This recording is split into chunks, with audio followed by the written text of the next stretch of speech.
Now sit back, relax, and I hope you enjoy. Much love to all.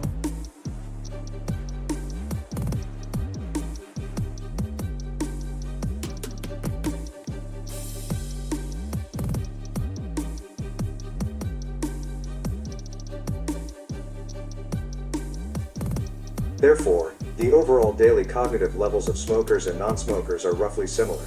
Nicotine activates the mesolimbic pathway and induces long-term expression, i.e., produces phosphorylated isoforms, in the nucleus accumbens when inhaled or injected frequently or at high doses, but not necessarily when ingested.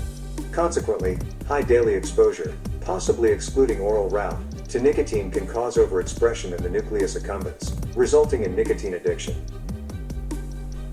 Toxicity. Today nicotine is less commonly used in agricultural insecticides, which was a main source of poisoning.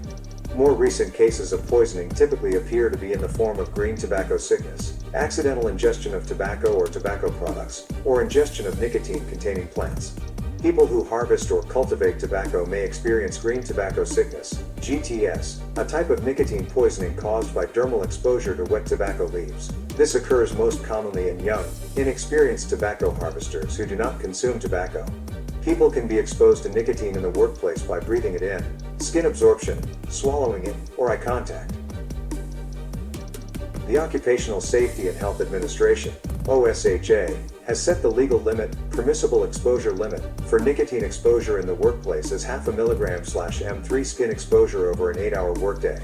The U.S. National Institute for Occupational Safety and Health, NIOSH, has set a recommended exposure limit, REL, of 0.5 mg/m3 skin exposure over an 8-hour workday. At environmental levels of 5 mg/m3, nicotine is immediately dangerous to life and health.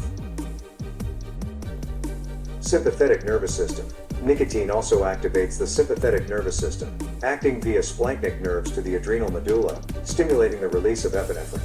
Acetylcholine released by preganglionic sympathetic fibers of these nerves acts on nicotinic acetylcholine receptors, causing the release of epinephrine and norepinephrine into the bloodstream.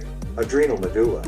By binding to ganglion-type nicotinic receptors in the adrenal medulla, nicotine increases flow of adrenaline, epinephrine, a stimulating hormone and neurotransmitter.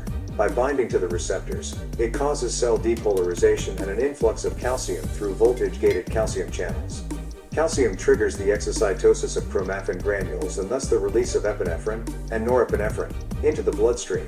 The release of epinephrine, adrenaline, causes an increase in heart rate, blood pressure and respiration, as well as higher blood glucose levels.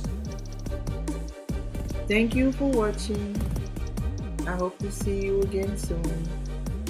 Till the next time, much love.